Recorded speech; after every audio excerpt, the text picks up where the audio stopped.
Venus ಕಿಚನ್ಗೆ ಸ್ವಾಗತ. ನಾನಿವತ್ತು ಸಣ್ಣ ಸಣ್ಣ ಈರುಳ್ಳಿಯಿಂದ ಸಬ್ಜಿನ ಹೇಗೆ ಮಾಡೋದು ಅಂತ, ತುಂಬಾ ಈಸಿಯಾಗಿ ಸಬ್ಜಿನ ಹೇಗೆ ಮಾಡೋದು ಅಂತ ಹೇಳ್ಕೊಡ್ತೀನಿ. ನೋಡ್ಕೊಂಬೇಡ ಬನ್ನಿ. ಈರುಳ್ಳಿ ಸಬ್ಜಿ ಮಾಡಲಿಕ್ಕೆ ನಾನು ಚಿಕ್ಕದಾಗಿರುವಂತಹ ಸಣ್ಣ ಸಣ್ಣದು ಈರುಳ್ಳಿ ಗೆಡ್ಡೆಗಳನ್ನ ತಗೊಂಡು ಬಂದಿದ್ದೀನಿ. ಇದನ್ನು 1/4 kg ಪ್ರಮಾಣದ ತಗೊಂಡ್ಬಂದಿದ್ದೀನಿ.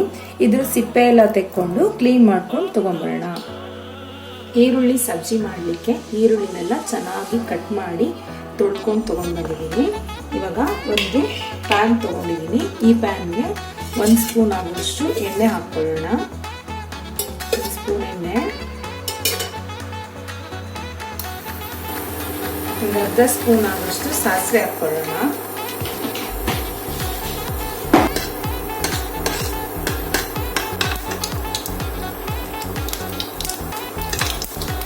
ಈ ಸಾಸಿವೆ ಸಿಡಿದ ನಂತರ ನಾನು ಹೊಚ್ಕೊಂಡಿರುವಂತಹ ಇದನ್ನ ಕಟ್ ಮಾಡ್ಕೊಂಡಿಲ್ಲ ಈ ಈರುಳ್ಳಿಗಳನ್ನೆಲ್ಲ ಹಾಗೆ ಹಾಕೊಳ್ತಾ ಇದ್ದೀನಿ. ಚಿಕ್ಕ ಈರುಳ್ಳಿ ಅದನ್ನ ಎಲ್ಲ ಹಾಗೆ ಹಾಕೊಳ್ತಾ ಇದ್ದೀನಿ. ಕಟ್ ಮಾಡ್ಬೇಕಂತ ಹೇಳಿಲ್ಲ. ಇದನ್ನ ಎಣ್ಣೆ ಒಂದು 5 ನಿಮಿಷ ಫ್ರೈ ಮಾಡ್ಕೊಳ್ಳೋಣ.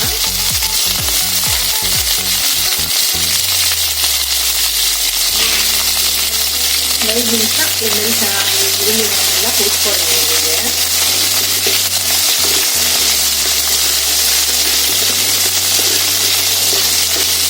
ಈ ಚಪಾತಿ ಜೊತೆ ಮತ್ತೆ ಊಟದ ಜೊತೆಗೆಲ್ಲ ತುಂಬಾ ಚೆನ್ನಾಗಿ ಕಾಂಬಿನೇಷನ್ ಆಗುತ್ತೆ. ಚಪಾತಿನಂತೂ ಸೂಪರ್ ಆಗಿರುತ್ತೆ ಈ ಸಬ್ಜಿ. ಸ್ವಲ್ಪ ಹೀಗೆ ಎಣ್ಣೆಲಿ ಹುರ್ಕೊಂತಾ ಇತ್ತು.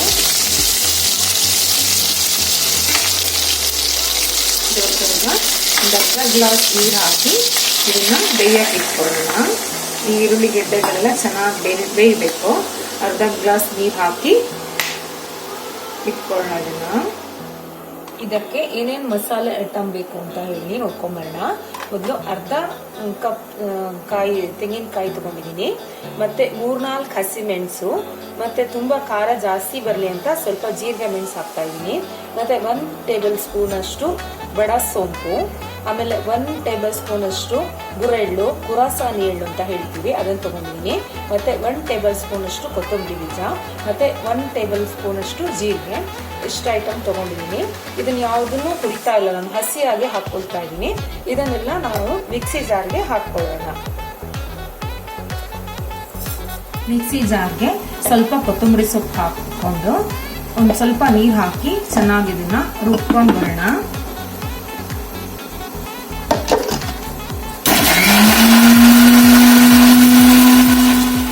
ಈರುಳ್ಳಿ ಎಲ್ಲ ಚೆನ್ನಾಗಿ ಬೆಂದಿದೆ. ಇದಕ್ಕೆ ಸ್ವಲ್ಪ ರುಚಿಗೆ ತಕ್ಕಷ್ಟು ಉಪ್ಪು ಮತ್ತೆ ಚೂರು ಬೆಲ್ಲ ಹಾಕ್ತಾ ಇದ್ದೀನಿ. ಒಂದು 1/4 ಟೇಬಲ್ ಸ್ಪೂನ್ ಅಷ್ಟು ಅರಿಶಿಣವನ್ನು ಹಾಕೊಳ್ಳೋಣ.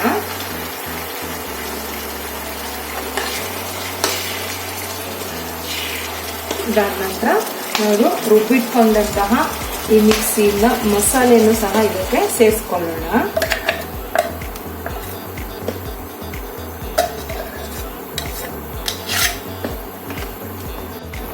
ಎಷ್ಟು ಬೇಕು ಅಷ್ಟು ನೀರು ಹಾಕಿ ಮಿಕ್ಸ್ ಮಾಡಿ ಆಗಿದೆ. ಇದು ಸಣ್ಣ ಕುದಿ ಬರ್ತಾ ಇದೆ.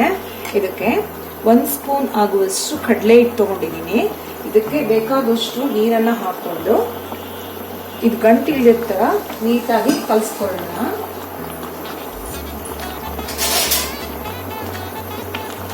ಇದು ಗಂಟು ಇಳಿದ ತರ ನೀಟಾಗಿ ಕಲಿಸ್ಕೋಬೇಕು ಈ ಕಡಲೆ ಹಿಟ್ಟನ್ನ. ಇದು ಗಂಟು ಇಳಿದ ಹಾಗೆ ಕಡಲೆ ಹಿಟ್ಟನ್ನ ನೀಟಾಗಿ ಕಲಿಸ್ಕೊಂಡಿದ್ದೀನಿ. ಇದನ್ನ ಈ ಸಬ್ಜಿಗೆ ಹಾಕೊಳ್ಳೋಣ. ಈಗ ಮತ್ತೆ ನೀರು ಬೇಕಿದ್ರೆ ನಾವು ಸೇರಿಸ್ಕೋಬಹುದು. ಇದು ಕಡಲೆ ಹಿಟ್ಟು ಹಾಕಿದ ನಂತರ ಸ್ವಲ್ಪ ದಪ್ಪ ಆಗ್ತಾ ಬರುತ್ತೆ. ಸಬ್ಜಿ ಸ್ವಲ್ಪ ದಪ್ಪ ಇದ್ರೇನೆ ಟೇಸ್ಟ್ ಚೆನ್ನಾಗಿರುತ್ತೆ, ಹಾಗಾಗಿ ದಪ್ಪ ಮಾಡ್ಕೊಂಡಿದ್ದೀನಿ.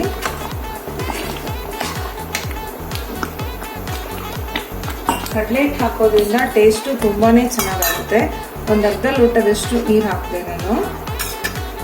ಕಡಲೆ ಹಿಟ್ಟು ಸೇರಿಸ್ಕೊಳ್ಳೋದ್ರಿಂದ ಸಬ್ಜಿ ತುಂಬಾನೇ ರುಚಿಯಾಗಿ ಟೇಸ್ಟ್ ಚೆನ್ನಾಗಿ ಬರುತ್ತೆ.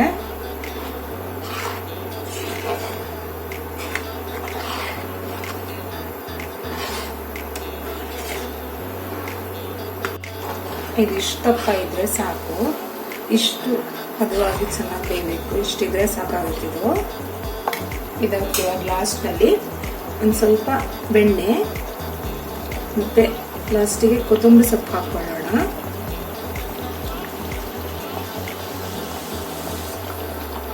ಇದನ್ನಿಟ್ಟಾಗಿ ಮಿಕ್ಸ್ ಮಾಡ್ಕೊಳ್ಳೋಣ. ಇದು ತಣ್ಣದ್ರೆ ಇನ್ನೂ ಸ್ವಲ್ಪ ದಪ್ಪ ಬರುತ್ತೆ. ಕಡಲೆ ಹಿಟ್ಟೆಲ್ಲ ಹಾಕಿದ್ರಿಂದ ತಣ್ಣದ್ರೆ ಇನ್ನೂ ಸಬ್ಜಿ ದಪ್ಪ ಆಗಿ ಚೆನ್ನಾಗಿ ಬರುತ್ತೆ.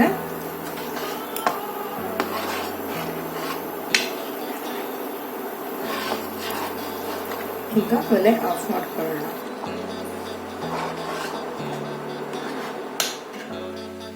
ನಾನು ಈರುಳ್ಳಿ ಸಬ್ಜಿನ ಚಪಾತಿ ಜೊತೆ ಸರ್ವ್ ಮಾಡ್ತಾ ಇದ್ದೀನಿ ನೋಡಿ. ಇದು ಚಪಾತಿ ಜೊತೆ ಅನ್ನದ ಜೊತೆನೆ ತುಂಬ ಟೇಸ್ಟ್ ಆಗಿರುತ್ತೆ, ತುಂಬ ಚೆನ್ನಾಗಿರುತ್ತೆ. ನೀವು ಒಂದ್ಸಲ ಟ್ರೈ ಮಾಡಿ. ಈ ವಿಡಿಯೋ ನಿಮಗೆ ಇಷ್ಟವಾದಲ್ಲಿ ಲೈಕ್ ಮಾಡಿ, ಶೇರ್ ಮಾಡಿ ಹಾಗೂ ಸಬ್ಸ್ಕ್ರೈಬ್ ಆಗಿ. Thank you.